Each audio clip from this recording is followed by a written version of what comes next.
Hi friends, this is Jonathan Daugherty, founder of Be Broken and host of the PSR Podcast.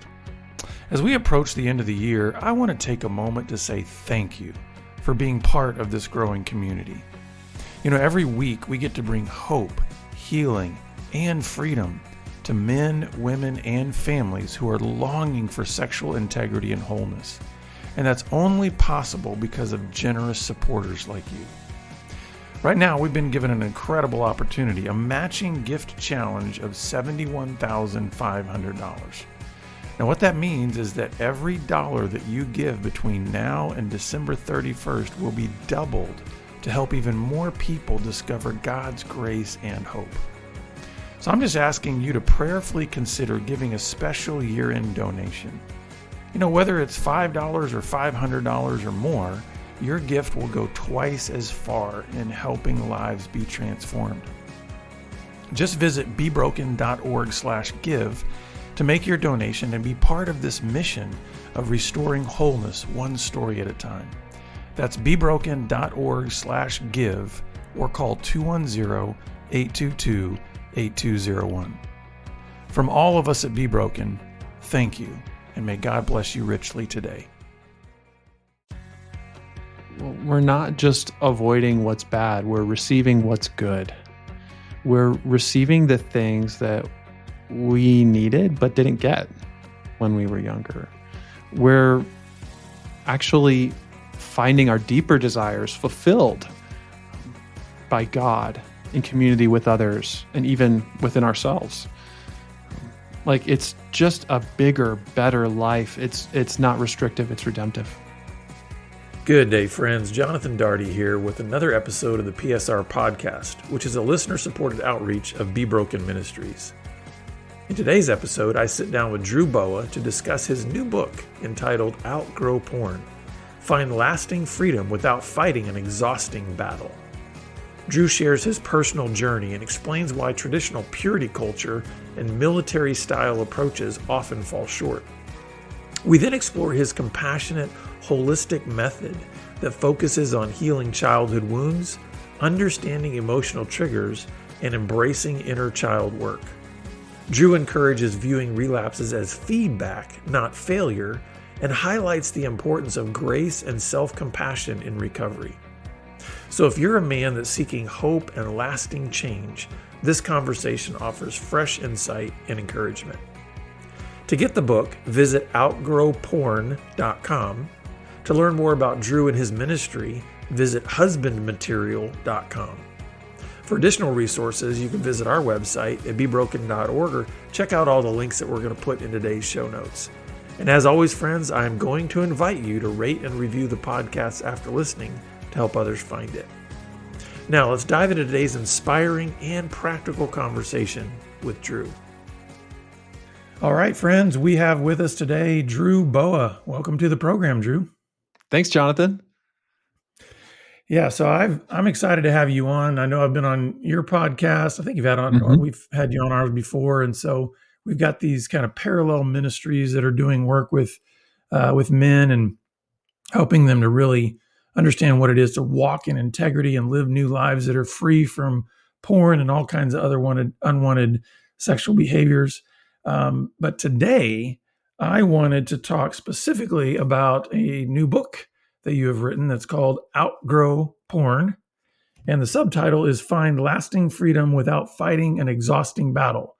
And if the title didn't get you, the subtitle, wait a second, without fighting an exhausting battle, that should make every man curious, because I think most guys, when they are thinking about trying to overcome their besetting sin, their unwanted porn use, they're like, their shoulders drop, and they're like, the only hope I have is to be in this torture chamber for the rest of my life, and denying myself. So before we start diving into a few of the nuggets throughout this book, why don't you just tell us a little bit of your own story and ministry and kind of how you got to the place of saying it's time to write this book? Yeah. Well, I was a boy who loved Jesus and hated porn, but couldn't stop using it. And I found that the more I resisted my sexual thoughts and feelings, the stronger they got. And so it was so frustrating and exhausting.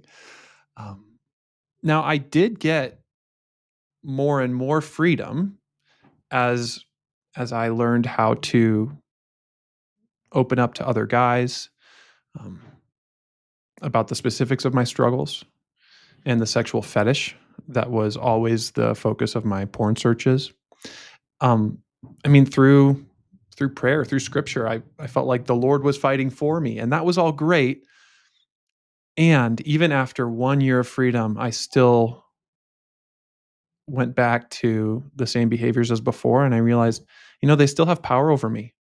As long as I'm fighting this battle, I can always lose. And even if I'm doing great, like those sexual fantasies still had a magical aspect that I was so fascinated by. Um, and it wasn't until I got engaged to be married and decided that I really needed to be husband material that I took a deeper journey that ultimately led me to a different approach, the Outgrow Porn approach. Yeah. Now, and so when did you actually start writing this book? Because you've been teaching this material for a long time. Yeah, the book is based on the Husband Material Academy online course, which has been around since 2020. And we've taken hundreds of guys through this material and found out what resonates, um, what could be improved, and the book is based on all of that. So it's about 5 years. Yeah, that's great. So you kind of start out the book, and you talk about purity culture, and maybe for those who are unfamiliar with that term, could you describe what that is? And then also you talk about kind of the 5 problems with purity culture. Can you go into that? Yeah. So purity culture was an evangelical movement that really peaked in the 90s and early 2000s, reacting to the aftermath of the sexual revolution. So in the 1960s, the United States and really the whole world went through massive change in people's attitude towards sexuality. It became much more permissive, much more wild and experimental. And then through the 70s and eventually the 80s, we got to the AIDS crisis, and people were dying, and the church wanted to respond, and understandably emphasized the negative consequences of premarital sex. And there's nothing wrong with teaching that God's design for sex is in marriage. Here's the problem with purity culture. It was the way it was taught. It was all motivated by fear and shame, the fear of getting a sexually transmitted infection, the shame of feeling like my sexual thoughts and feelings are bad, or that I'm impure if I've had sexual activity as a kid. Or Like, if you've just been aroused, right? Yeah. Right. So there was this feeling that sex is bad unless you're married, and then it's good. Like, it was confusing. It was difficult. People had purity rings, purity pledges. They had balls and dances where people would, promise to stay pure. And unfortunately, all that fear and shame um, just fueled the fire of addiction for many of us. And so purity culture is not the only version of negative views of sex. It was the one that I grew up with and many of my peers grew up with. Now you talk about the 5 problems of purity Yes. culture. Can you talk about what those are? Yes. First, toxic shame. So the belief that sex is nasty, gross, disgusting. It's not something we talk about. So many of us grew up in homes where we didn't get a sex talk, or if we did, it was maybe one. And for the rest of it, sex became a forbidden, magicalized, secret part of life. This toxic shame naturally results in the second problem, that I see in purity culture, which is repressed sexuality, feeling the need to shut down sexual thoughts and feelings. And as we talked about, that just makes them stronger. Mm-hmm. And that's why so many men feel like they're stuck in this cycle of purging from porn and then binging on it, repressing our sexuality and then releasing it. It's absolutely discouraging and devastating to be trying for years to get free, but Mm-hmm. being caught in that cycle. And a lot of the way that purity culture enforced that sexual repression was through what I call the military mindset. And you see this in a number of porn recovery programs. And frankly, the military mindset actually helped me at the beginning in my early stages of recovery to like take this seriously. Like, okay, I'm going to rise up. I'm going to be a man. I'm going to deal with these issues. And yet it felt like it still put me in a fight against myself. Like my sexuality needed to be conquered or erased, like this is the problem and I need to fix it. So the military mindset often goes along with problem number 4, which is cultures of control. And your typical porn recovery group is often what I call a culture of control. It's rigid. It's very rules based. Rules matter more than relationships, and disengaged. There's not a lot of heart connection. It's more like, hey, how are you doing with your behavior this week? Not as much like being fully known and loved, which is what we need. So those cultures of control are often reenacting the family environment that primed us for porn in the first place. Like growing up in a family where rules were more important than relationships and didn't really feel seen or connected. So all of that is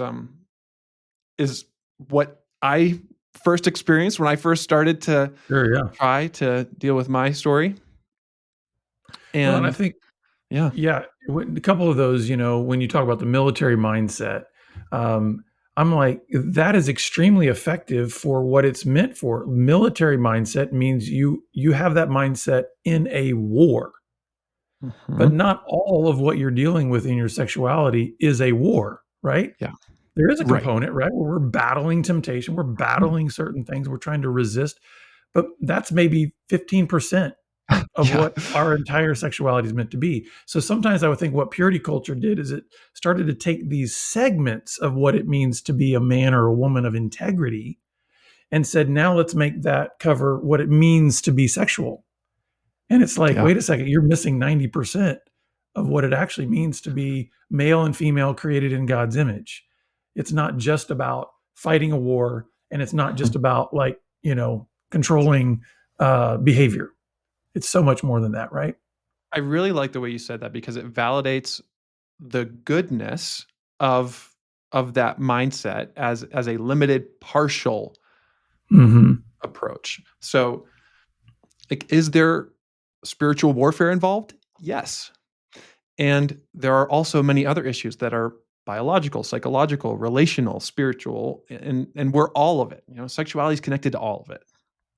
Yeah. So we're probably already touching on this a little bit. But my next question is, what makes the outgrow porn approach maybe unique and different? I feel like we're already Mm. hinting towards some of that, but what makes the outgrow porn approach unique?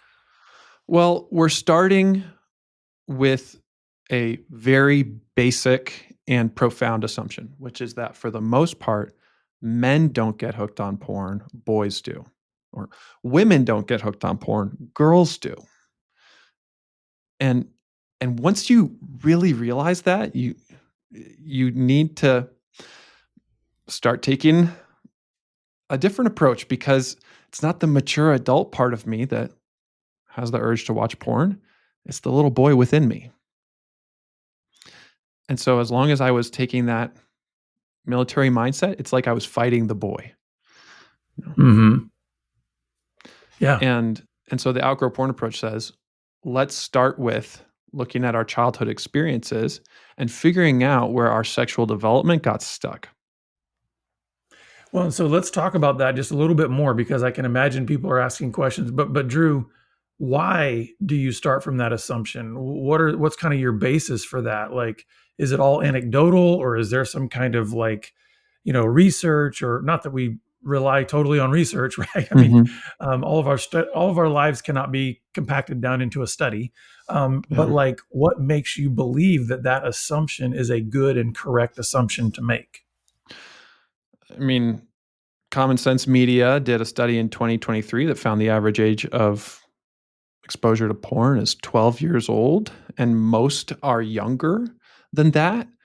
When I get in a room of people who like are wanting freedom from porn, I'll say, "When did you first get introduced to pornography?" And maybe 90 plus percent were 13 or younger.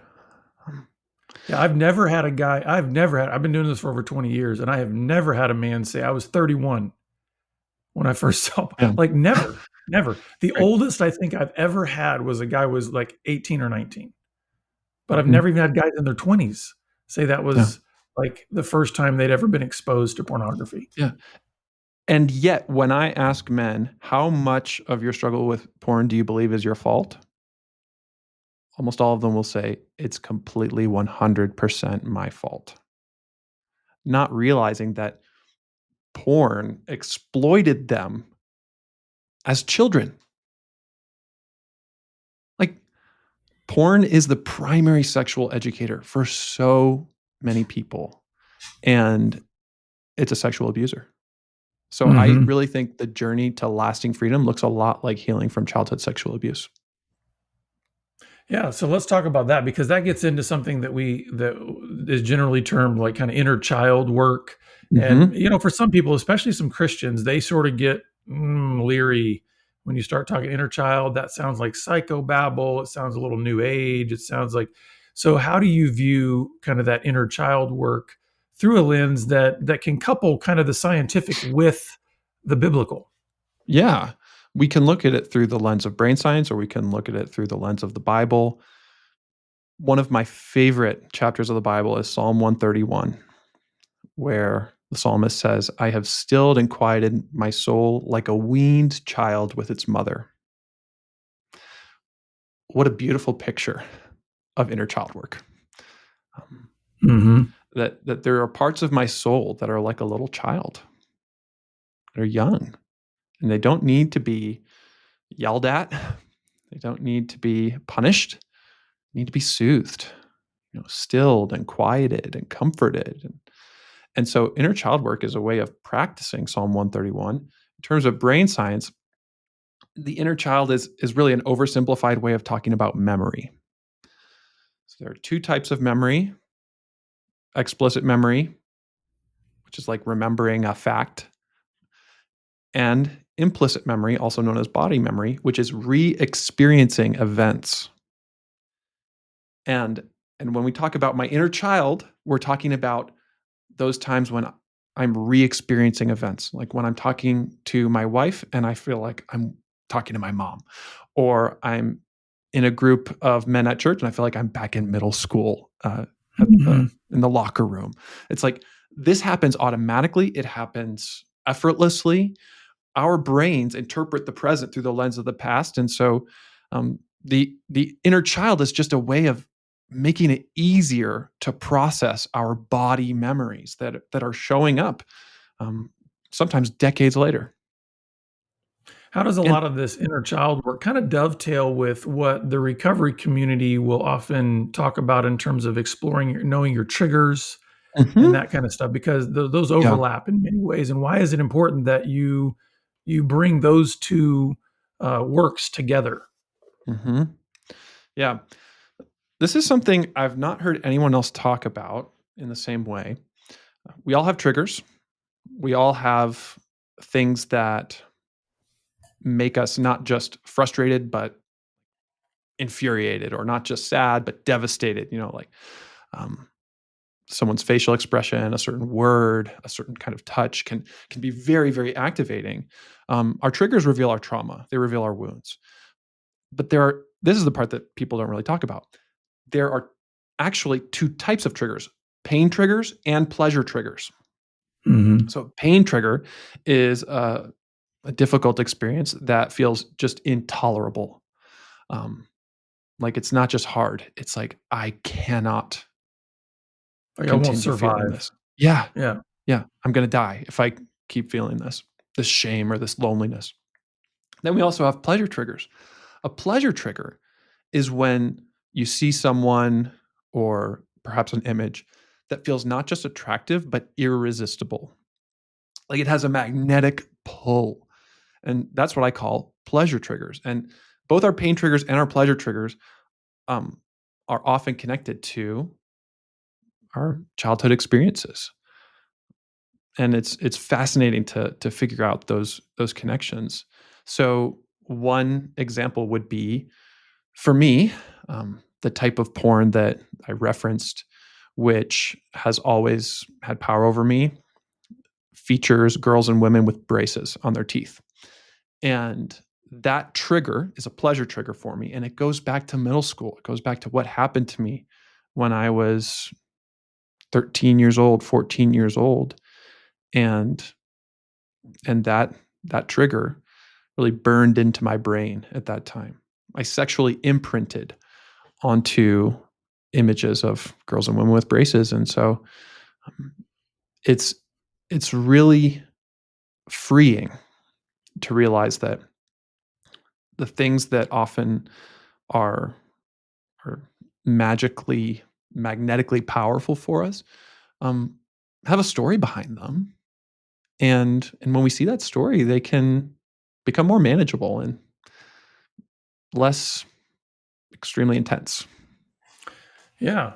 Let's talk a little bit about what does it actually look like for a man to kind of start working on inner child and maybe even seeking to discover what his specific pain and Mhm. pleasure triggers are, Yeah, and how that fits into this model of actually outgrowing porn rather than just like behavior management or military approach. How does yeah. this kind of work lead to outgrowing porn?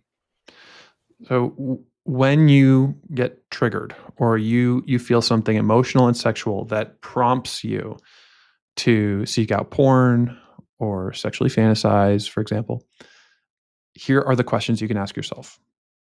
When have I felt this way before?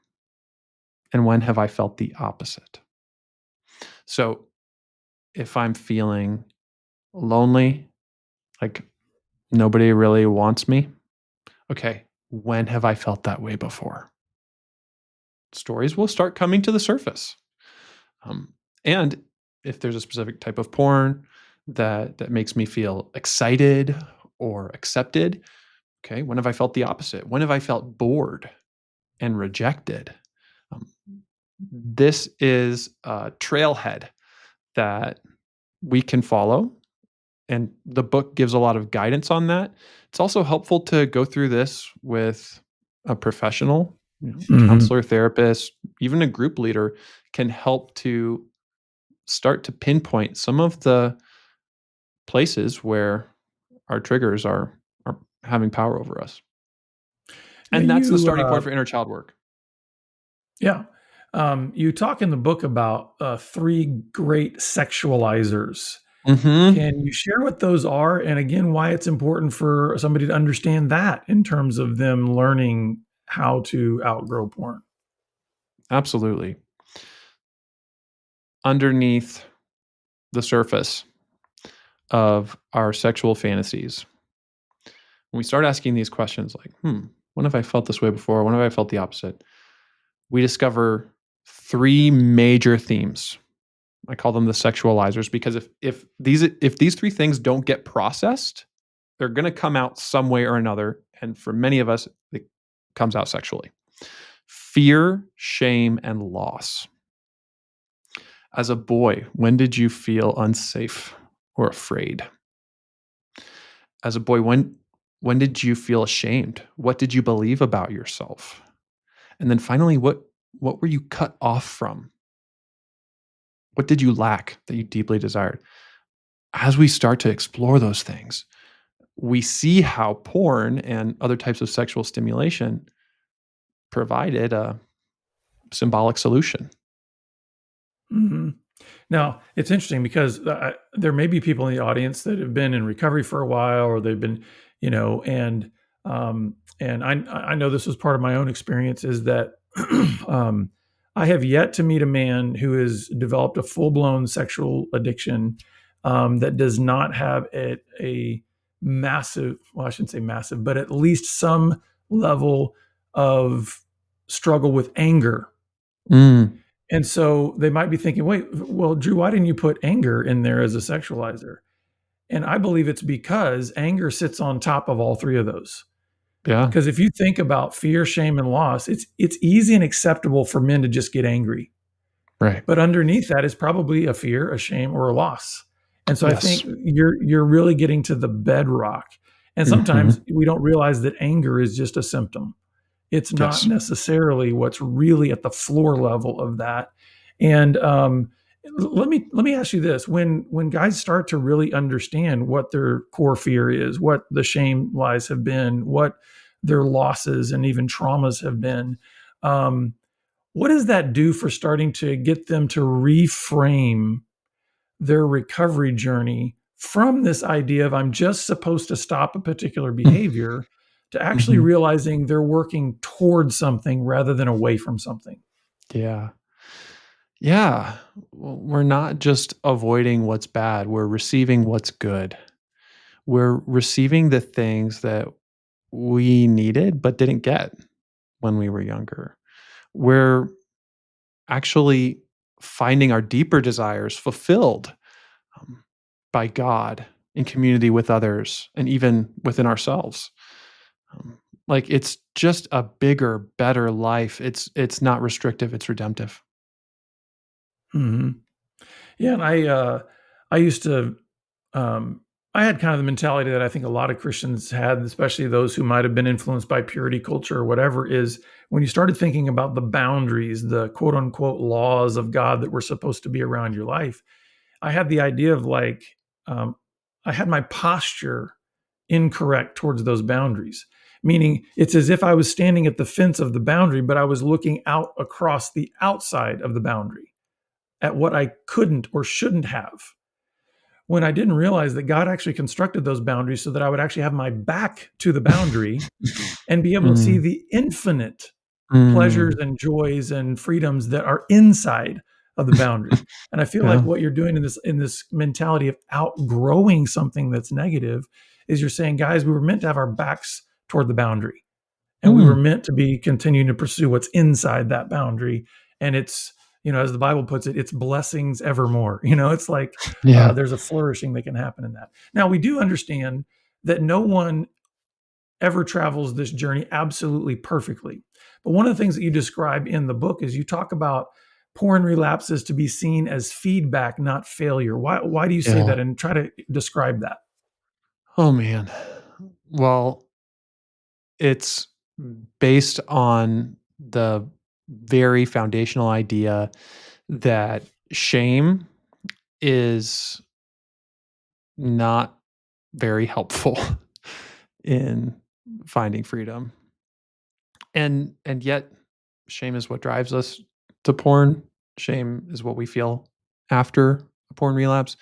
And so viewing it as a failure um might be true, and also it's not very helpful. So I recommend viewing it as feedback. Like, what can I learn from this?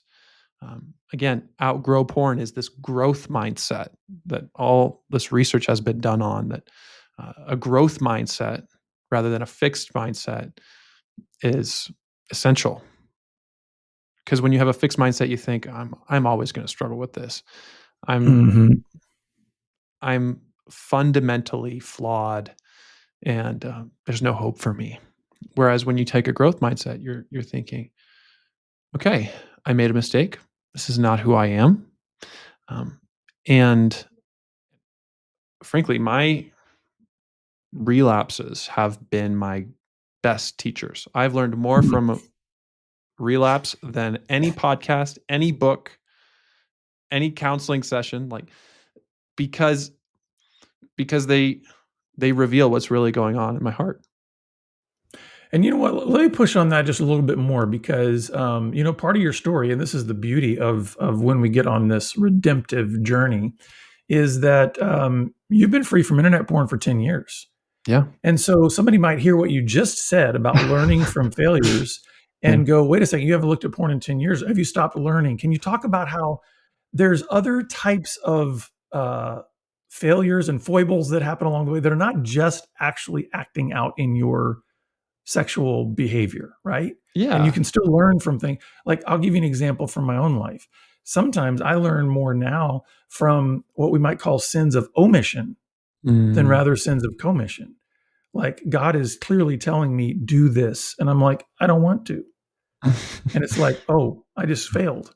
And I've got to learn from that. What was the fear in me? What was the shame in Mhm. me that I Yeah. didn't want to take that risk or take that step? So can you talk a Yeah. little bit about there's still learning that goes on even when you can absolutely be Mhm. free from the behavior? Yes.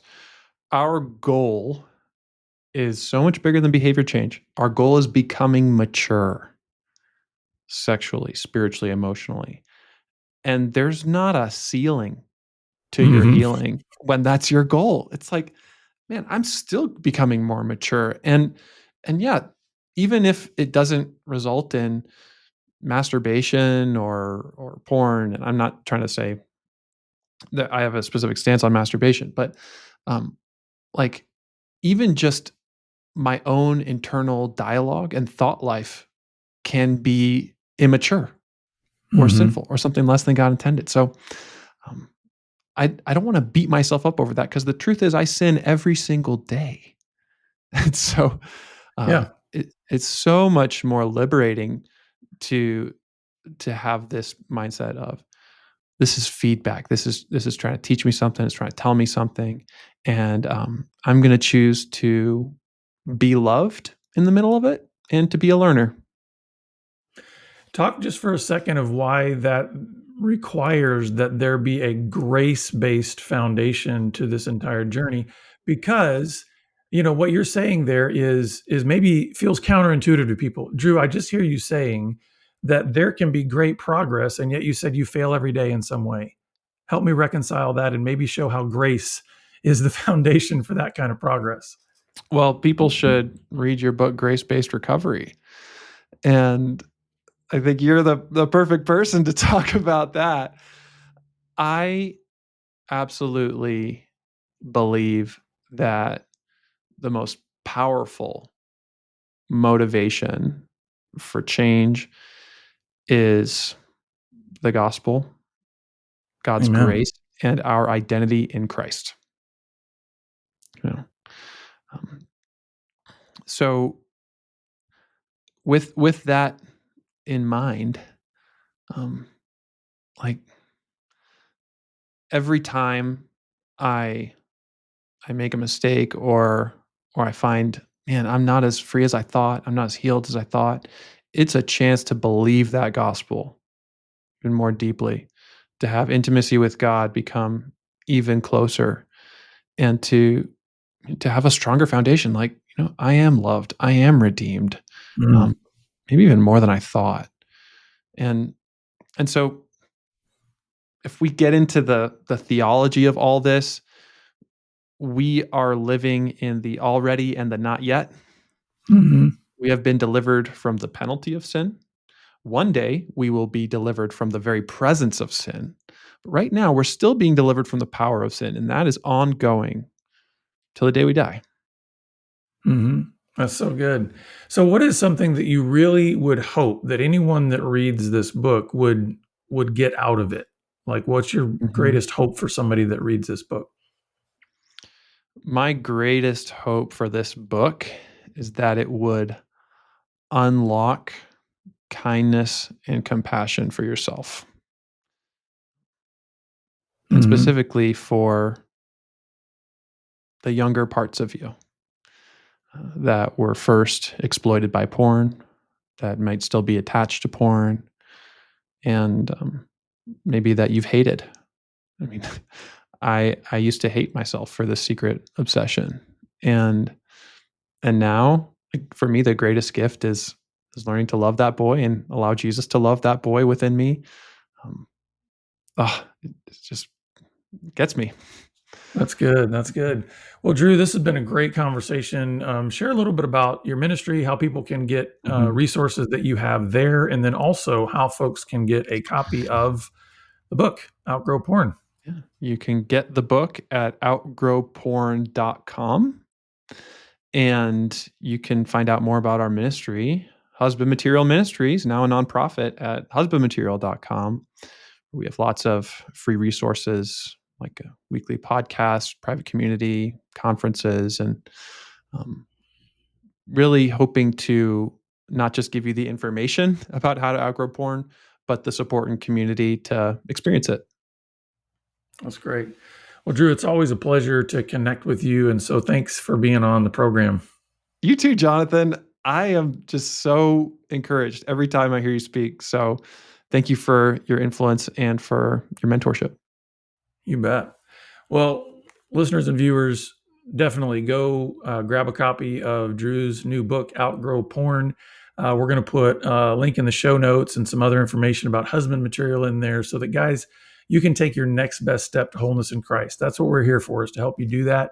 And so please reach out to us, and we look forward to seeing you back here again next time on the Pure Sex Radio program. Take care. Hi, men. I'm Jonathan Daugherty, author of Grace-Based Recovery, and I'd love for you to join us in one of our upcoming online study groups. These 8-week groups take you through all the key principles of recovery from the Grace-Based Recovery book in a small group setting with other men on the same journey. The format is really simple and secure. We keep the groups to 10 men max, and we meet online in a private video room, so your story is safe with us. These groups are led by men who have traveled this road themselves and know firsthand how grace is the true engine of recovery and life transformation.